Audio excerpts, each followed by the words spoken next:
Hello, ladies and gentlemen. Good evening. I hope you had a good day. My name is Walemba J. I'm the CEO and founder JCPs. This evening, I'll be the host for this webinar. I'll be hosting our great speaker, my mentor, Jane Mtisia. So before we start off, I'd like to say a word of prayer as we begin. So let's believe and pray. Father Almighty, thank you for this great evening. Thank you for the 5 brothers, Lord. Thank you for each individual that has been able to join this webinar. We pray that the insight that will be shared, Father, may they be helpful in their workplaces, Lord. Give the speaker wisdom and give us the patience to be able to join and listen to this webinar till the end. In Jesus' name I pray. Amen. Today, I'll do a small intro about conversations with Esther, and we can all see that conversations with Esther is a driven professional platform that informs, educates, rebuilds mindsets. We ignite ethical and authentic leadership, promoting best practices within the industries.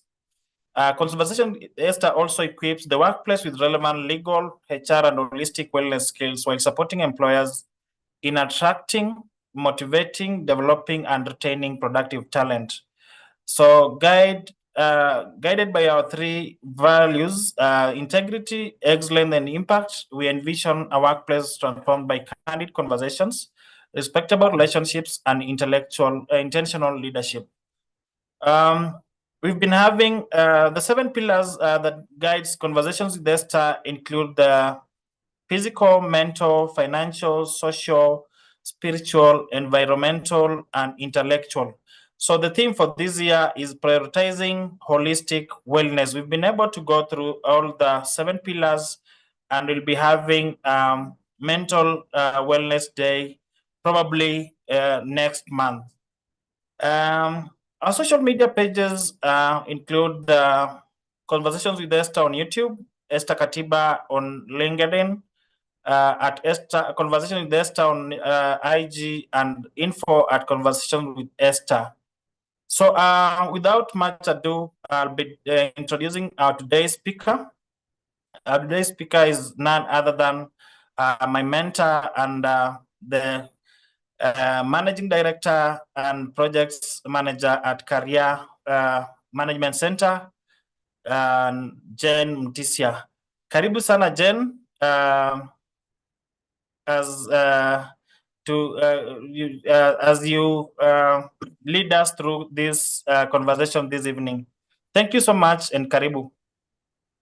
Thank you very much, Jay, for the introduction, and thank you very much, Conversations with Esther, for inviting us tonight. I'm going to ask the participants a question as I change gadgets over here.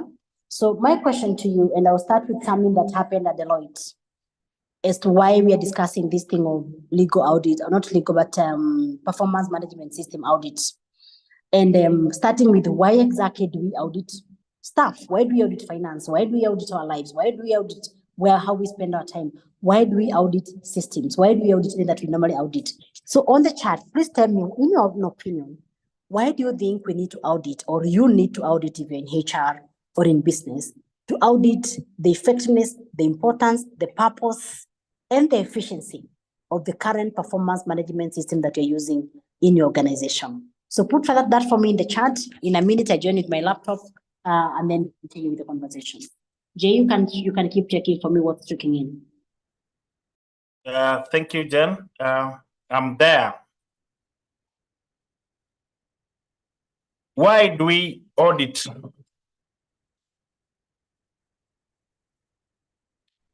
Share your answers in the chat.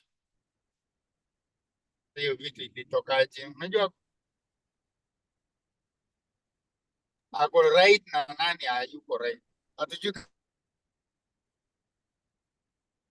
To improve systems, I can see it's been muted. And again, Jen, we can see that to eliminate inconsistencies, improve systems by Owen, for accountability. Joanne, kindly mute yourself. How do you do that?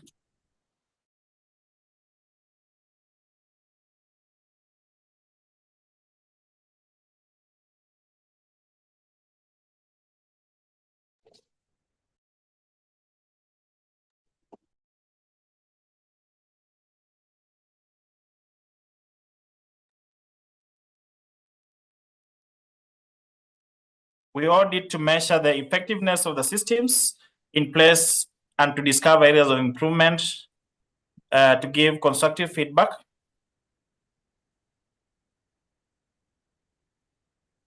Accountability for fairness, provide information on what has been done and not done and what is to be done, to ascertain whether we are getting the right and the available sources, how to improve the of the need be, to measure if stipulated procedures of performance, evaluate existing systems and improve on them, to measure efficiency of the processes,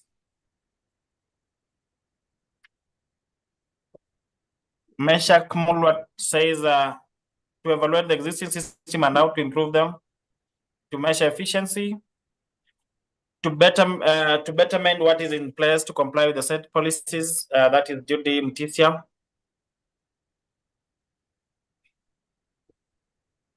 Anyone, why do we measure, why do we audit, why do we carry out audits?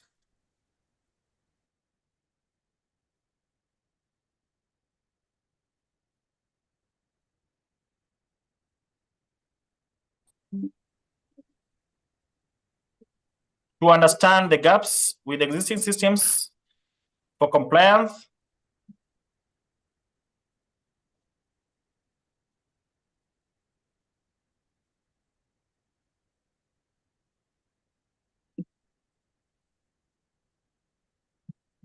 to determine whether you are on the right trajectory,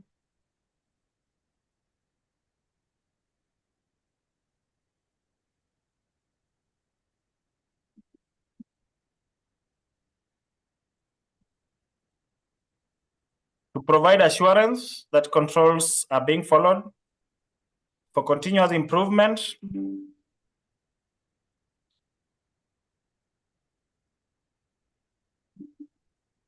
I think that's enough, Jay. I think that's okay. That's okay. So good evening, everyone, and thank you very much for creating time to be with us this particular evening. Jay, I would like to share. So I don't know whether I have host rights. You do. Okay.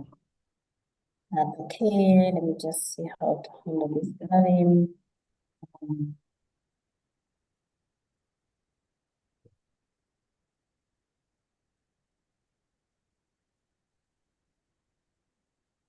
I'm trying to remove you from the screen. I'm trying to remove you from the middle of the screen. Jay.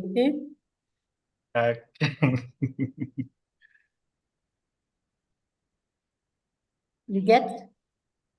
Yeah, that's okay. Super. So thank you very much. For those of us who have come, today we are going to talk about performance management system audit. And then I like all the answers that you have given as to why we normally audit processes. And I'll just share a slide first to understand theoretically why we actually why we normally do audits.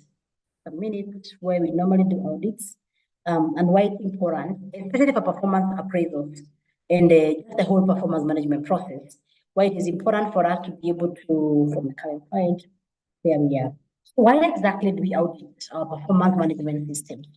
And one of them would be to identify inefficiencies. Maybe I'm even going ahead, maybe I'm even jumping the gun. I should even have asked, do we all like our performance management system? Does everybody in our organization, I don't know how many of us are in HR, does everybody in our organization, including us who are in HR, love our performance management system? If there are things that we don't like or people don't like, or we find that we are sending maybe the system or it's time for appraisals, even for setting goals, and the response rate is very low. The CEO has to affirm, someone else has to say this has to happen, or ABCD. It therefore means maybe there's some that people do not like. Have you talked to them to see what is it that you could actually change in a performance appraisal system? So one of them, the reasons why we do this is to identify inefficiencies. Many companies are realizing that traditional performance management systems, like annual reviews that are outdated, we are also going to be doing the where you do the maybe media or quarter reviews and all that. And therefore, some of these things are changing, including in the inefficiencies. I know some of you have used what we call the forced ranking, where you're forced, like they say, they force in the national exams, the high school and the high school and the secondary school, where people are forced to, that all of you can't get is. So you might have got very hard, but then you're told, we all can't have everybody getting A's, just with the bell curve, and you feel you worked very hard. Does that work for you? Does that make employees get more engaged or disengaged? If I worked very hard, but I'm being forced to ensure that I get an A even though I really performed. So if my manager doesn't like me, I end up maybe at the lower ends of the bell curve if you're using that particular method. So also to improve employee engagement. So employees want really feedback, not just an end of year review. And I'm very sure if people are to talk about this and you can put in the chat, how many of us get so many butterflies to the extent of anxiety, high pressure, all those things, including maybe taking sick off during appraisals and even after appraisals. Why? We are told by some review that immediately following the period of appraisals, employees are the most disengaged time. It is a time that employees are most disengaged. Why? Because they thought they have been doing very well. They are tying maybe this to money, and now they are being told they are not doing that well. They are not that great. They actually think they have been communicating very well. The manager is now saying you're not a very good communicator. This happened, you didn't tell me, and ABCD. And it can be a very, very, very trying time. So in your appraisal, in your audit, you have to even audit how feedback is packaged, how feedback is received, how your managers are trained for this, how your employees are trained for this. So is the process increasing the engagement or decreasing the employee engagement? How do you find this in your audit? If you have audit this, you can only audit this if you do a survey, specifically for performance management. Have a series of questions that touches on the process, on the goals, on the paperwork. Let the employees, the stakeholder, give you feedback on what they like the most, what they think you should introduce, what they think you should stop. At the same time, ask the business owners, ask also the CEO and other managers, what would you do in this particular process that would make them embrace it and see it as a business process and not a HR process. I don't know again how many of us see this as a HR process and not a business process. Because the moment you see this as a HR process, it means you'll keep pushing, but it is not achieving its main purpose. Number 3, why we do this is to drive organizational growth, a well-thought performance management system, and towards alignment with the organizational strategy, helping employees contribute to overall success.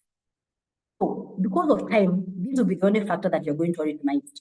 We'll do that, auditing if your performance management process is actually aligned with the strategic plan of the business. That will be the only factor. Otherwise, there are very many factors that you can actually go through to be able to do audit. We'll do that, and we'll also do legal. Because again, legal gets the business into so much trouble. So we can audit the strategic process. You can audit if all the processes from how the feedback is given, how people are grown from there, how it informs other HR functions, all those things you can actually be able to audit. Is it only informing performance management and PIPs, or what exactly is informed by this particular process? How is performance management interlinked with other HR functions in your organization? And then, what is the focus? You want to understand, when you do appraisals, does it focus on as a punishment? Do people see it as a punishment, or does it focus on making sure that people feel they are recognized, there's chance for them to grow, someone is able to know their strengths and they can play on their strengths, or what exactly does the whole process focus on? So that is just part of why we have to keep auditing all the HR processes, but today we are talking about audit the performance management process. You could do this audit for all your other HR functions, including recruitment and many other things. And maybe just to share, we have so many organizations that you can read about that have done this survey and that have done this audit and have dumped the traditional way of doing appraisals completely. One of them is Accenture. And we're saying Accenture was one of the first major companies to drop annual performance reviews. I know you'd want to know, what did they then opt for? Please go online, you'll find their case study about Accenture, read more. We cannot go into it. Let me give that to you. Just do that for yourself. Go and understand what did they do after the whole audit process of going through the performance management process, why did they reach to a conclusion that they cannot do the annual performance reviews only? They had to go for something different. So if you come to what they did by the change, the ongoing dialogue between managers and employees to track the progress and development continuously rather than focusing on an end of year appraisal. People say all sorts of things about this appraisals, whether you're using the forms, the papers, or the system, the amount of hours that goes into that particular process, end of the year, and the output of all that is something that is debatable. If we were to convert that into money, finance would have a problem. So we have to think about auditing the process to ensure that the system that you're using is actually making sense for the business and for the people that are also been, for the different stakeholders. We have this company here, and we are saying they removed force ranking.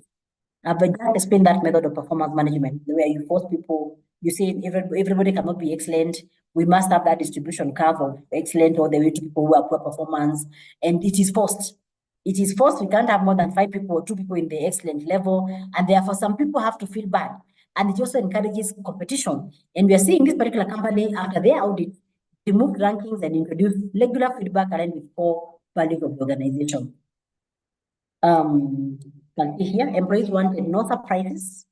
That means they did an audit and they realized that the employees were feeling the performance management process was not transparent. It was full of surprises and it had to be decoupled. They are saying decoupled from compensation discussion. So they wanted that where they have been given feedback and then they can handle compensation differently.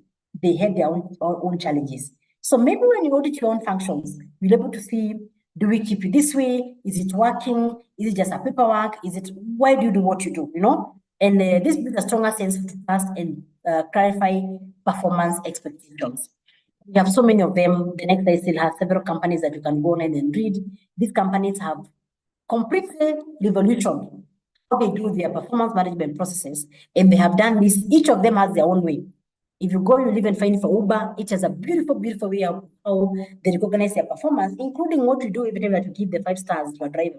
It is part of their performance management process. And then the purpose is for them to be able to have something that works for their strategic plan.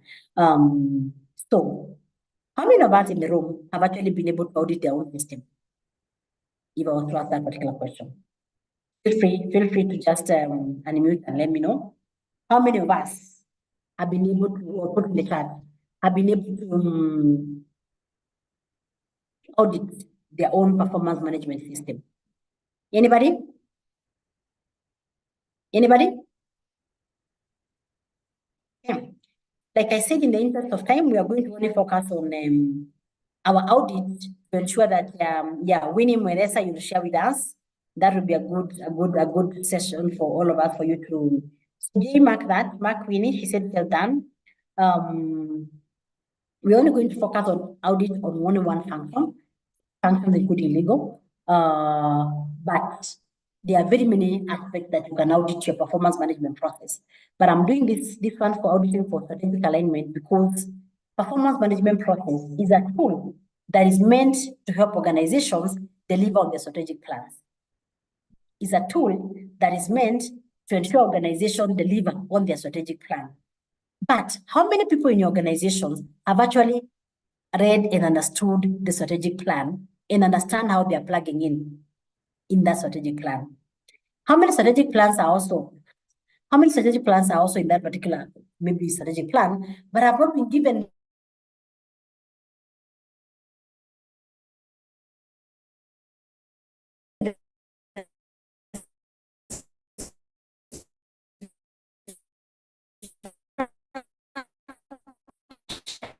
and they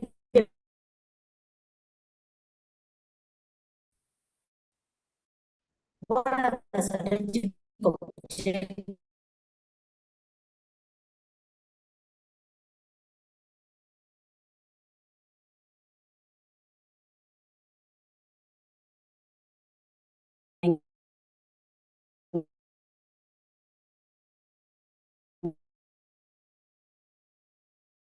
in terms of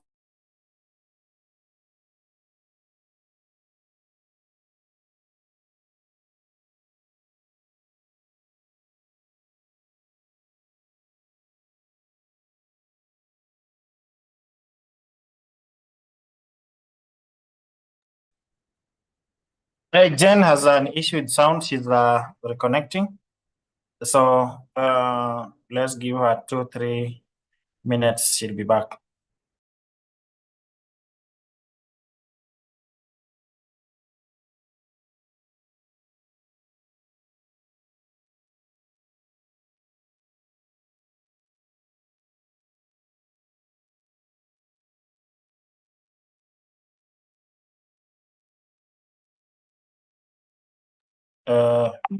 She's back.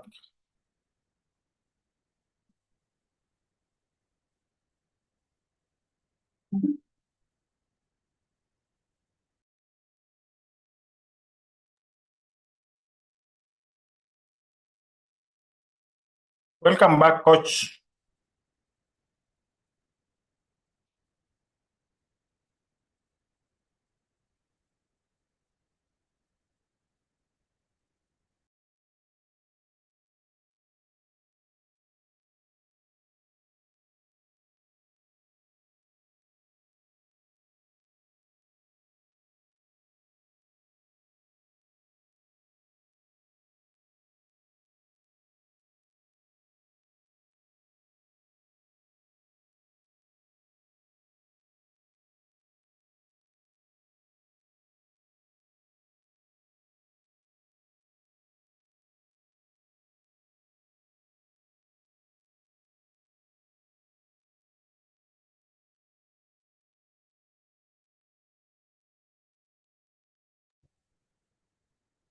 Coach, we are not able to hear you.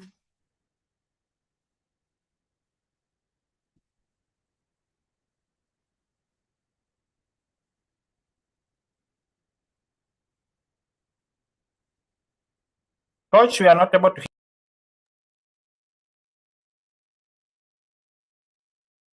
Hey, Jen.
Kuna mtu amejoin na nini?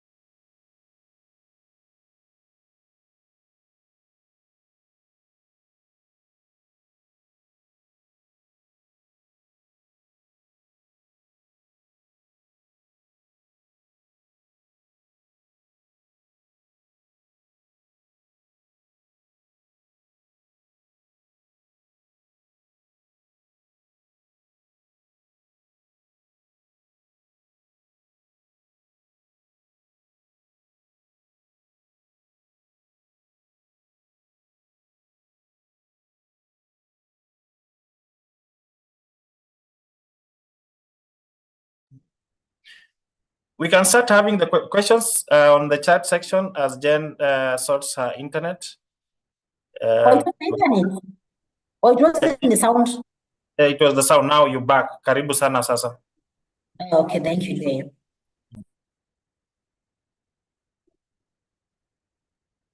Just a minute. I don't know at what point we lost me, Jay. There's a time umekuwa na shida ya net. So wakati ulienda off, then from that point we've not been able to hear you when you started the presentation. I think, yeah. Okay, see. Okay. So let me just share again.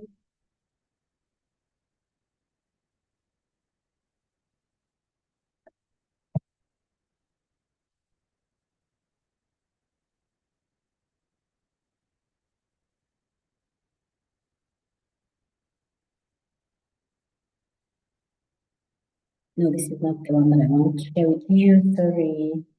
Where are you?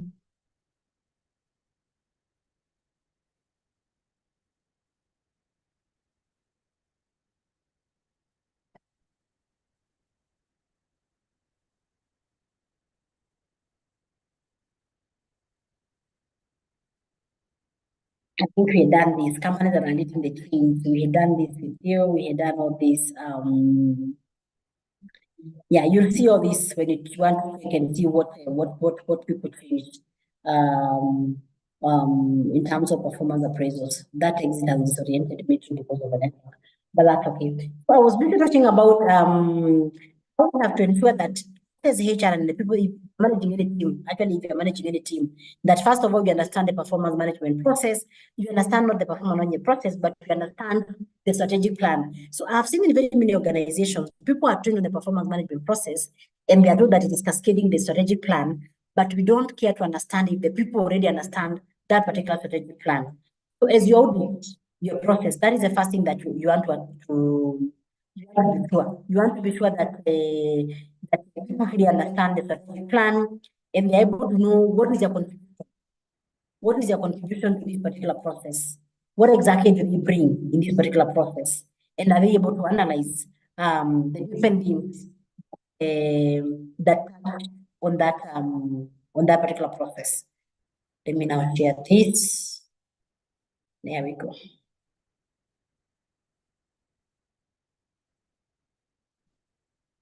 There we go. I think we had done this. I hope you had heard when I was talking about this and saying that every strategic plan will have both long-term and short-term, and you need to be very clear which team is doing the long-term, which team is doing the short-term, who in the team is focusing with ABCD. And therefore, as a HR, even as you query, you're not just looking at how smart the goals are in terms of timelines and ABCD. You're asking the questions of which strategic objective are you trying to align with? Which strategic objective are we achieving, and where do we plan to achieve the following? So that even as we review, we are not just looking at the job description alone, because sometimes we set KPIs based on a job description. We forget that at any one time, the JD is just to guide us, but every 3 years, every year we have a strategic plan that is guiding the business that particular year. So the JD alone cannot be the only tool that we're using to inform our performance management process. And again, we must also have a philosophy of why. Why exactly are we doing it at an organizational level? And therefore, I would say again, it cannot be a HR process, but a business process, so that even the CEO is going to give you resources when he sees the process is actually tied to the organizational strategy, and you can actually show your contribution on how this particular process is helping people achieve.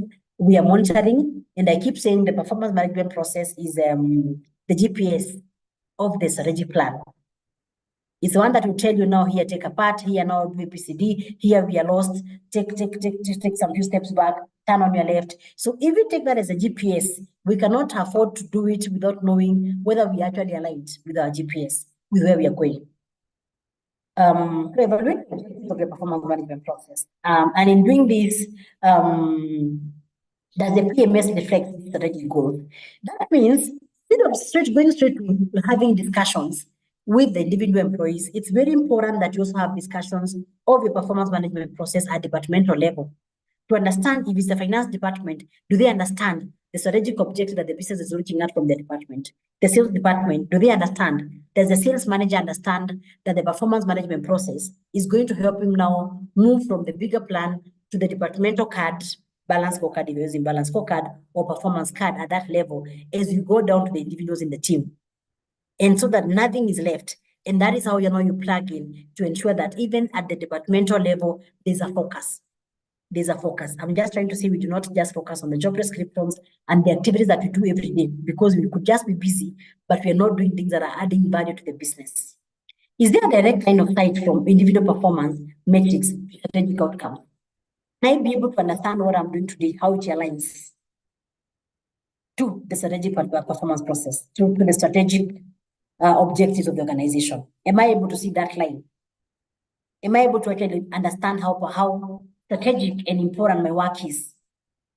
And why it's not just a job, so that when I deliver on a report, then I can see. I'll give an example of maybe an NGO where maybe my work involves making sure that our donor reports are on time. Why?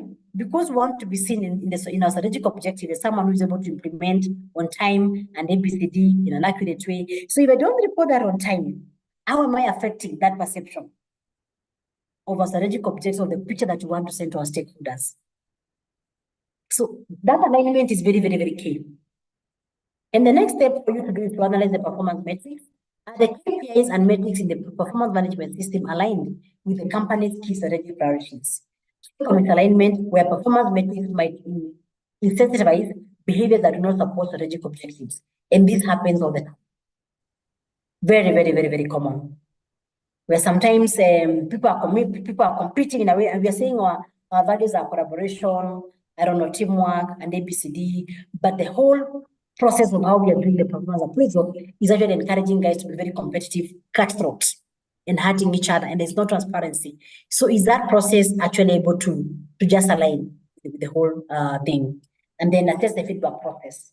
When you see people are giving feedback about managers and we'll see from one of those companies, one of them had to discard, it was Deloitte. Deloitte had to stop cascading goals.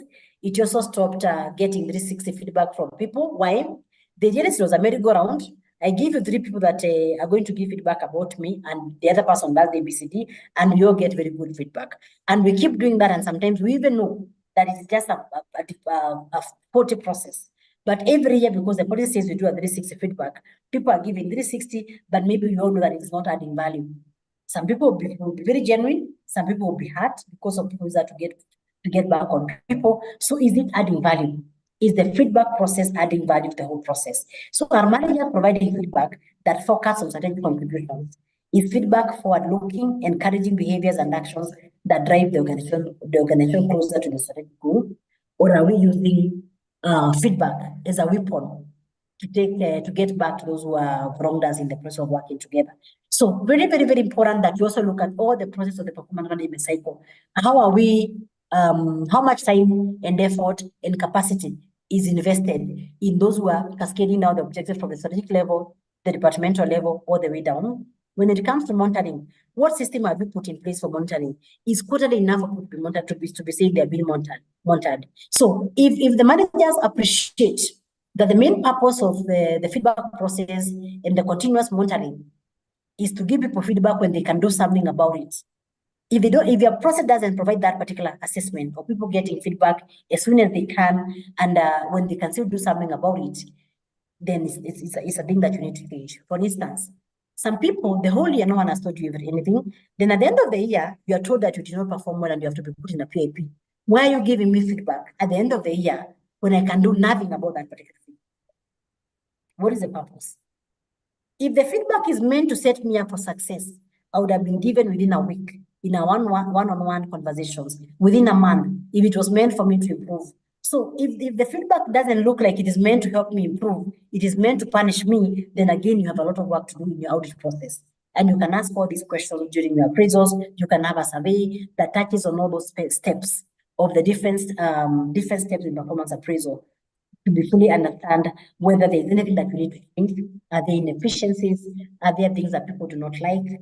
Are the people feeling like they're recognized or not recognized? Do they feel worse after an appraisal? Or what exactly would they want to see going forward? Analyze the link between performance management and compensation rewards. Because we keep rewarding good performance, but how do we reward them? And remember, everybody wants to be compensated, everybody wants to be recognized. But what is this link? And is it fair? Is it fair? Are people able to see what exactly you are auditing and analyzing? So determining if rewards, bonuses, and promotions are linked to the achievement of strategic objectives. Are we rewarding just the best performance, or are we rewarding everybody bracket-wise? How is this process being done? And how are the results of the performance management process after an appraisal, how are they linked to other HR functions? Analyze that too. there's career pathing, there is a lot of things, sexual planning. There are so many things that can happen apart from compensation when you do a proper performance management process. So is it just talking about how much bonus do we get, or does it have other processes that help you identify high performers, people who can be built to other positions, and maybe guys that need more support? Do you also take that to realize things that could have been happening better within the year and stuff to do with that? So all that is things that you can actually check in that audit. If you're using a system, even if it is paper, check the flexibility. Is the PMS system able to adapt as your strategic goals move or are very remain static? The environment is changing very fast, even the one that you're operating in. Are you still operating like you operated last year, but 5 years ago, and nothing has changed? What changes are you changing? What are you looking and asking people? What would you like to see different in this particular system? It could be a system like Techie that you have to go in and change a few things to make it user friendly. It could still be the paper-based. It could be the mindset of what people are evaluating. So let's make it up some of the things that we keep doing by asking people what they would like us to change when it comes to performance management process. And one of those things that we can't skip is being able to gather feedback from users and asking users how they feel about the whole process. Is it adding value to them or not adding value? You know, and assess their view on whether the performance reviews and development plans are strategically aligned. You know, when you come to development goals after performance appraisals, how do we ensure that the training programs that we are saying people have to be taken through are not generic? And it is not just them saying, I would like to be trained on this, but we have a strategic way of coming up with competencies that would push them to actually achieve, even for the business, as much as they also achieve for themselves. I know sometimes you never have this particular feedback on appraisals, but I keep encouraging guys to get feedback on almost all the HR functions. How we do our training and assessments, how we do our performance appraisals, how we get ABCD. It's very important that you ask users to give you feedback. Just a 10-minute survey, 5 questions or less. People give you feedback that you wouldn't think about on your own. And then from there, you can see what then do you change in the system. I can do questions or comments from the team. Thank you so much, Coach, for that presentation. I think we've been able to learn and gain knowledge on this. Any question on the presentation? Any question on clarification? You can type in the chat.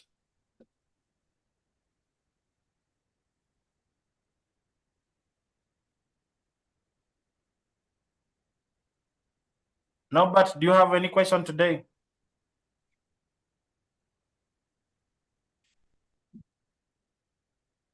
Write it in the chat.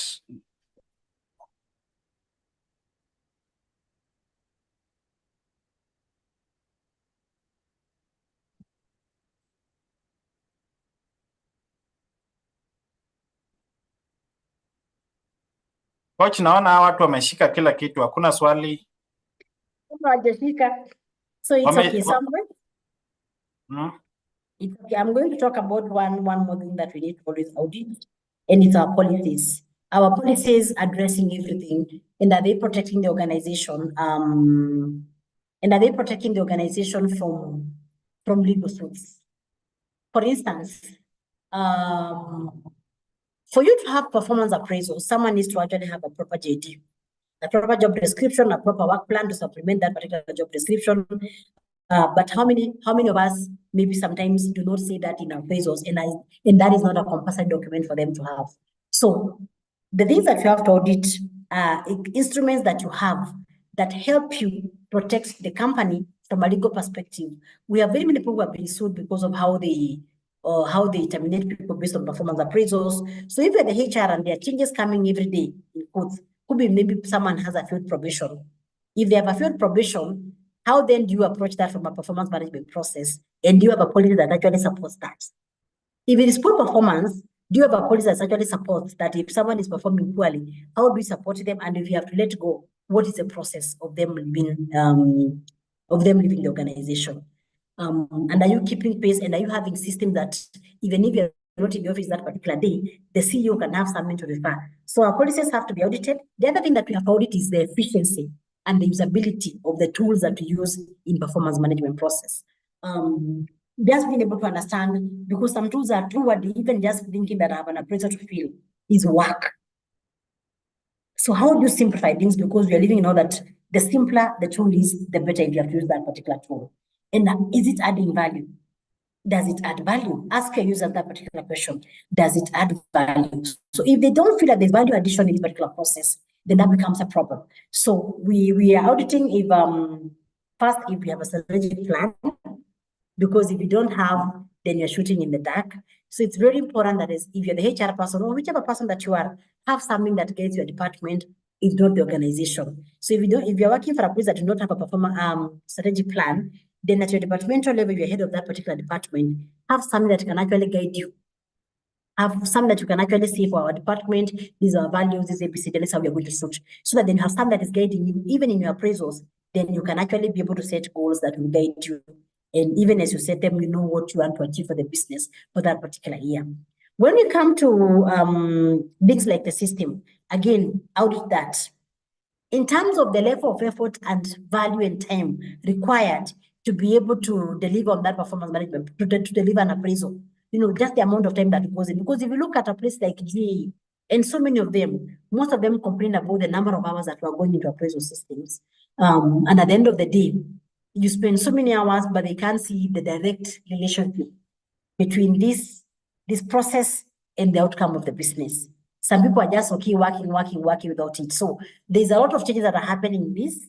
Your business is unique. It's very important you sit and ask yourself, do I like our performance management process? What don't I like?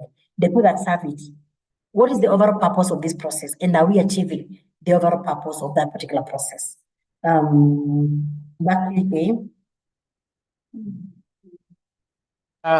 Coach, we have some questions here. The first one is what can be done to delink appraisal from reward system? So if you check online on the companies that have actually done that, you'll find so many. And to delink that, especially where the job is not directly linked to things that you can actually a direct output. And how you do that, like there's a place I worked and we had linked the two. So we'd handle performance and even poor performance away from that. If you're performing poorly, would handle that then. We don't have to wait for an end of year appraisal for us to come and say that you're not performing very well. We have taken through PAP. So if there's any non-performance that is happening in the organization, would handle that person at that particular time and discuss ABCD, and we had a whole PAP on it. Then in terms of the compensation, we had a compensation policy that would reward people based on many different things. Non-performance was not negotiable, and therefore everybody got a minimum pay rise. And then if there was a reason that you're very, very, very, very outstanding, we would have a committee of reward and recognition, and those people would be rewarded. And the reward and recognition team would reward even with vouchers, people would be given holidays, would be given cash and all that. So our pay rise was very different from that. But we had a reward and recognition committee that could actually reward people even quarterly, away from just a pay rise. Poor performance was handled. So anybody who stayed in the business was performing in a level that's required to be recognized and to get the minimum pay rise that everybody across the business gets.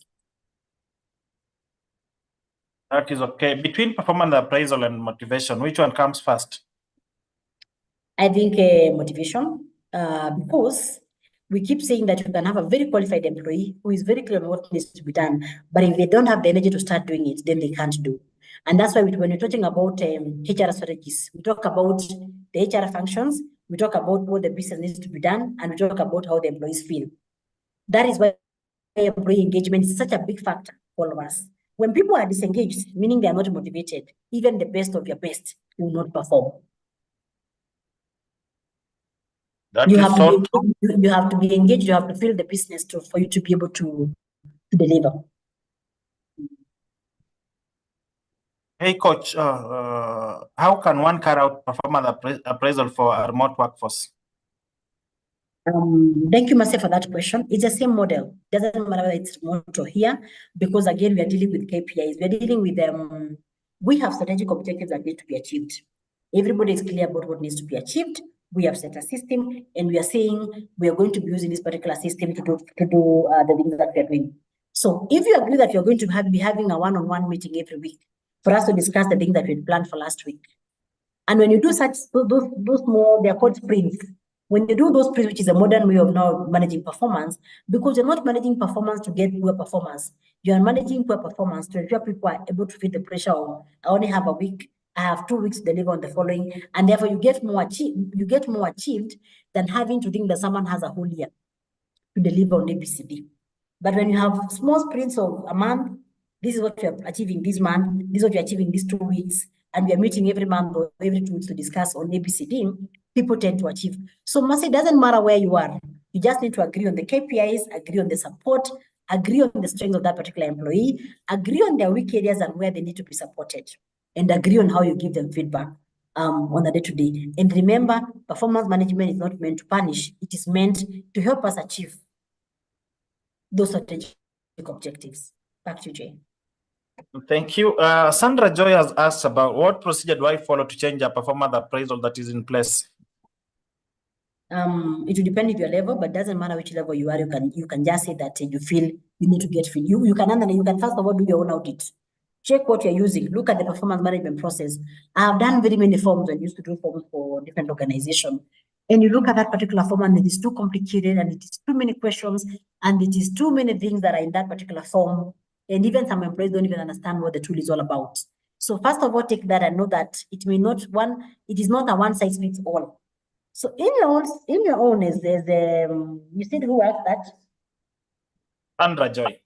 Sandra, yeah. So Sandra, if you look at your current performance management process and you do your own audit and you have your own suggestions of what can be changed, if you're in charge, you can go ahead and get an approval for the same.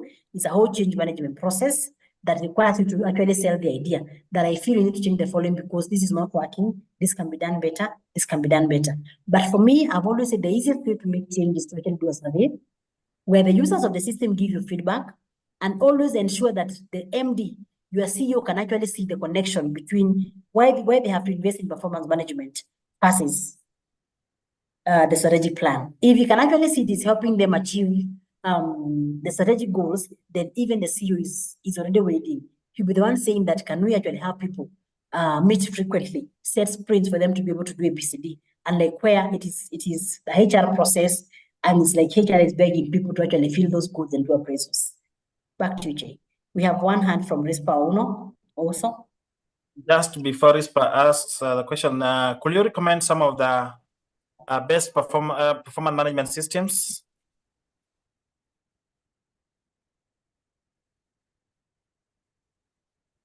Hello, coach.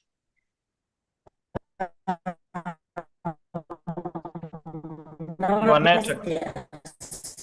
Your net. I think your net again is. So many systems.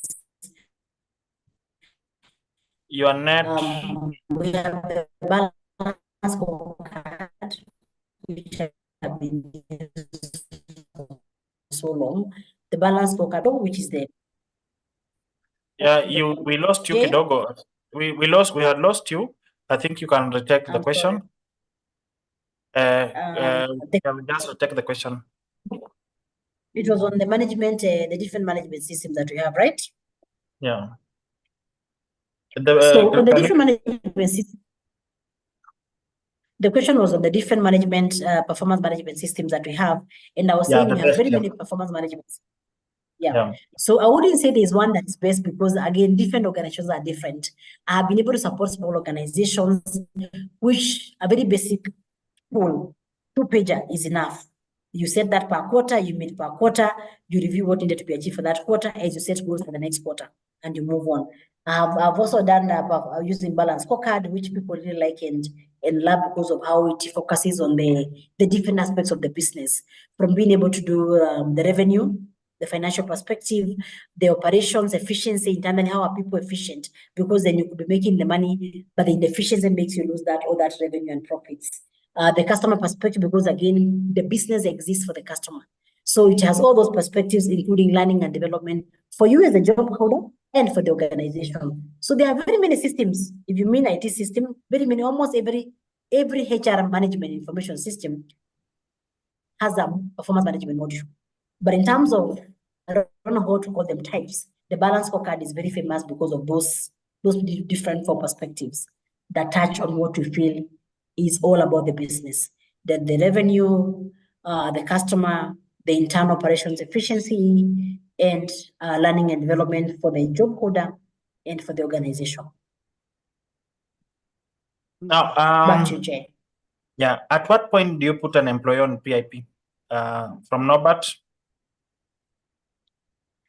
So PIP is a performance improvement plan, and unfortunately, most people can also abuse it because if you look at the case law, that's what I was telling you about being able to ensure that you actually comply with the law. If you check on the case law files, there are companies that have been sued by employees they fired on PIP. People have used them for mutual separation, for constructive dismissal. You do not like Jane, you frustrate me, you don't give me work, you give me very hard things, and I'm not within my ABCD. The next minute, I'm not able to perform and I'm put on a PIP because I want to be fired using that particular aspect. So PIP is put when employees are not meeting their performance targets. But it has to be fair, you must have a policy, and the policy I recommend is before you put someone on a PIP, if they have worked for you for a while, please call them and have a discussion. Check your hearts that you're not, even in HR, don't take sides. To call that particular person, have just a conversation. The following things are dropping.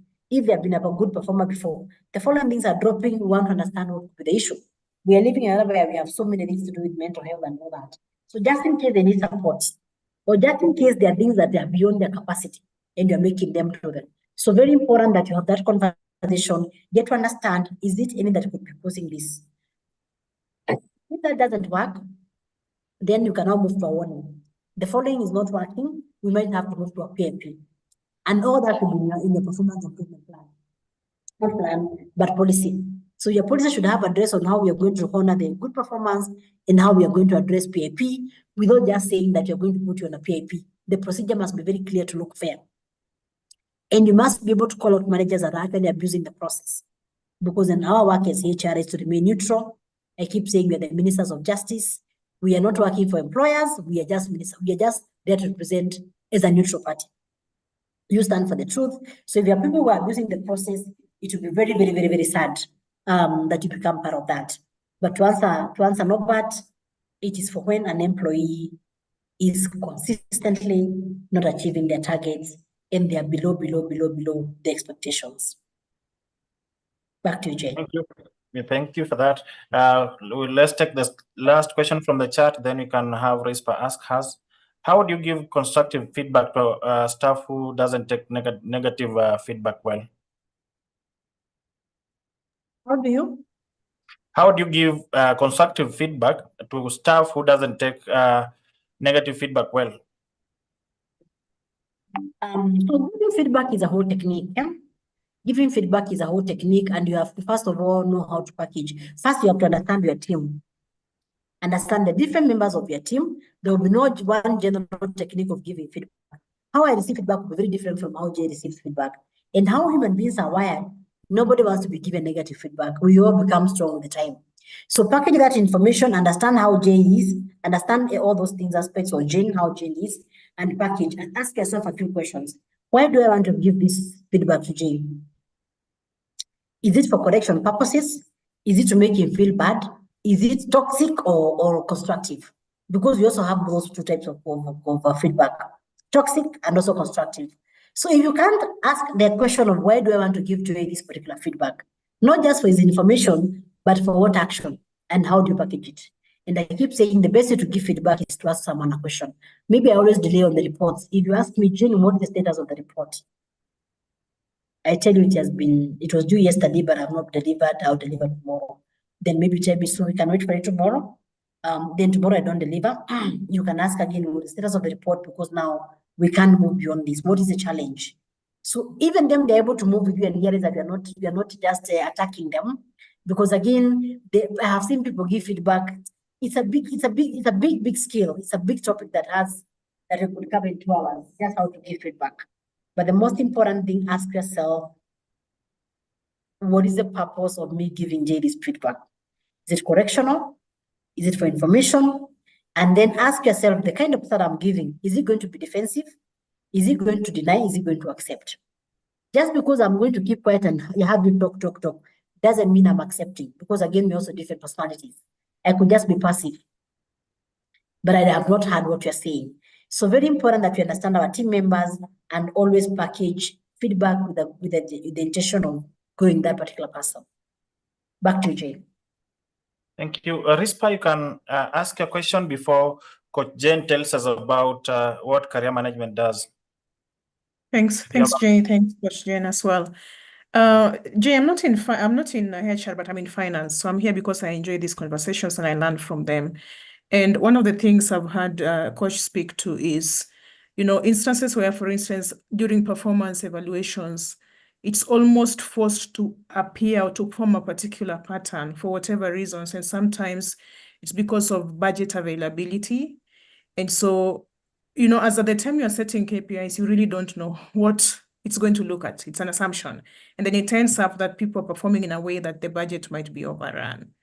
I would begin to hear Jane's comments on that.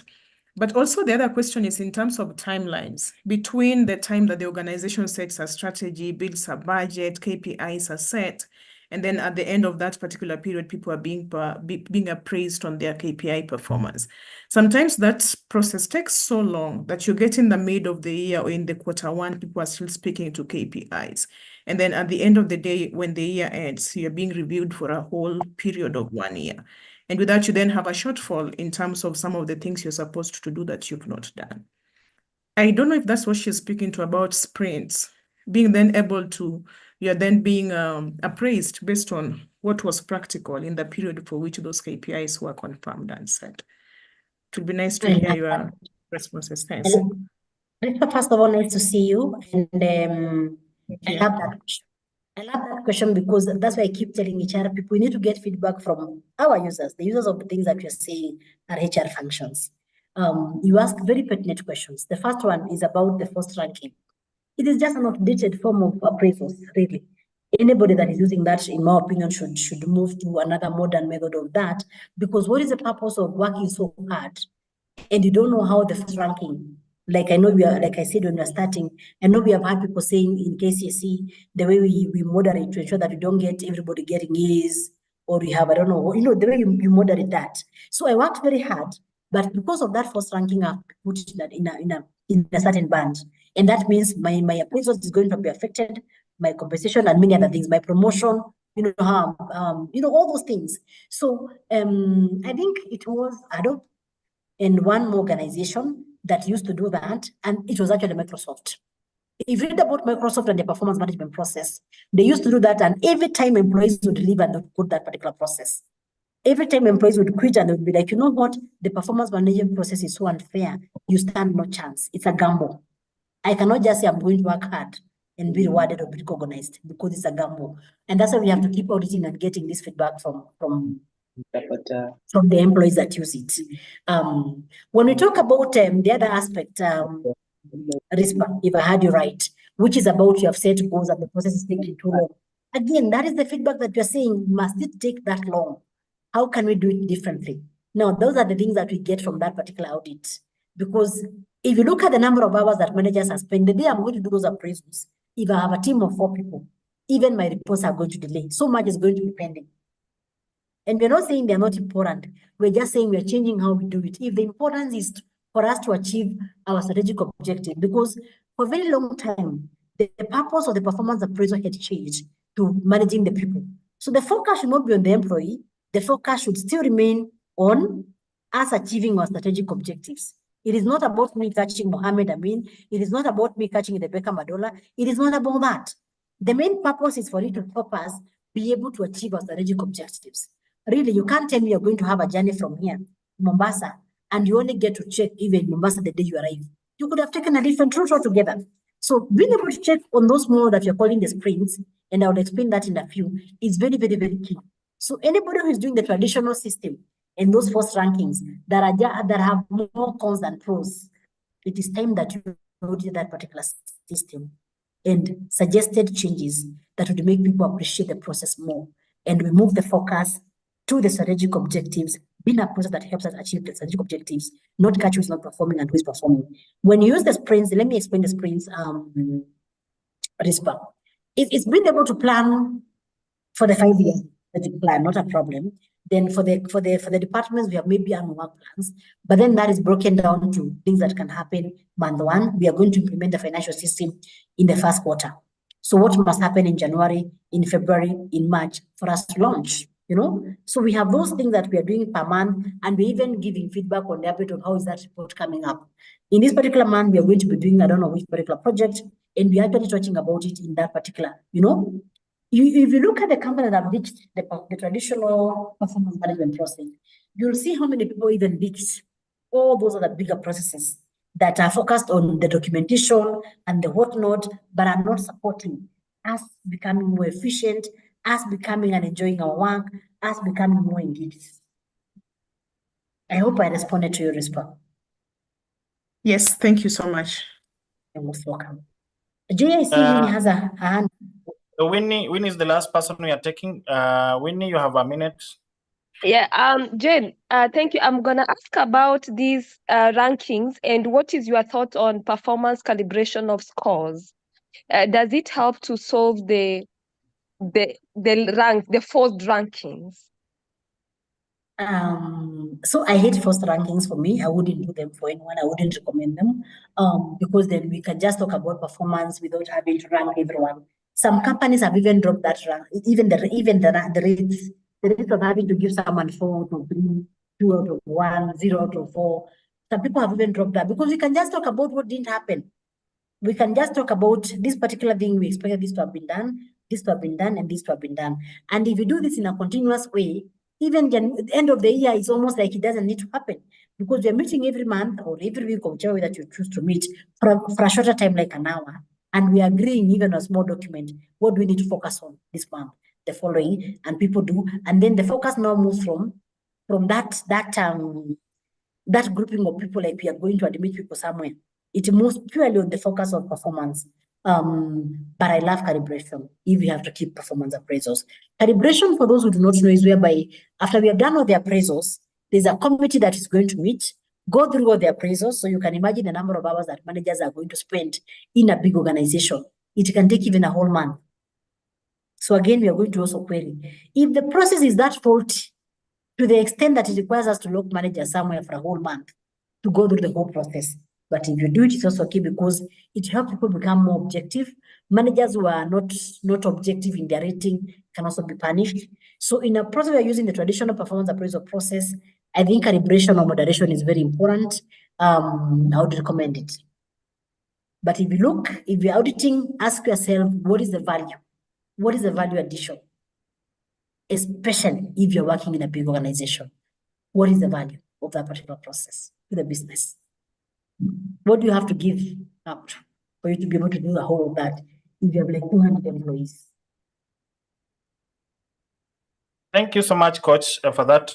You can tell us in 2 minutes what career management does before we wrap up. Okay, so Career Management Center is a HR solutions firm. We provide HR solutions to organizations that both have HR and that do not have a HR person. The ones that have a HR person will complement their department. It could be on things that may take a lot of time for the in-house HR, and therefore they outsource to us, we do for them. It could be for things that are maybe a bit strategic for the person that is in your office for HR, for the HR department. It could be for anything. So we do recruitments, we do policies, we do employee engagement surveys, and we do job evaluations, and we do trainings. Thank you so much, Coach. Thank you. Thank you. Go ahead. Yes, I was just saying, so for those of us who would like maybe engage in terms of HR solutions, feel free to find us online and to also follow me on LinkedIn. Over to you, Jay. Thank you so much. Esther will give you a certificate of attendance. So thank you so much, guys, for attending. Tomorrow we have a session on LinkedIn optimization for the job market positioning. So make sure you tune in from 8 p.m. to 9. I'll be glad to see you there. So let's close with a word of prayer as we go back, as we get prepared to rest. Father Almighty, thank you for the session that you just had. May we be able to implement the insights that you've been taught at our workplaces, and may it change the efficiency in our workplaces. We pray that as we prepare to rest, Lord, may you cover us with the blood of Son Jesus Christ, and as we wake up in the morning, all glory and honor will be given back to you. In Jesus' name I pray and believe. Amen. So thank you guys and good night. Good night. Bye, everyone.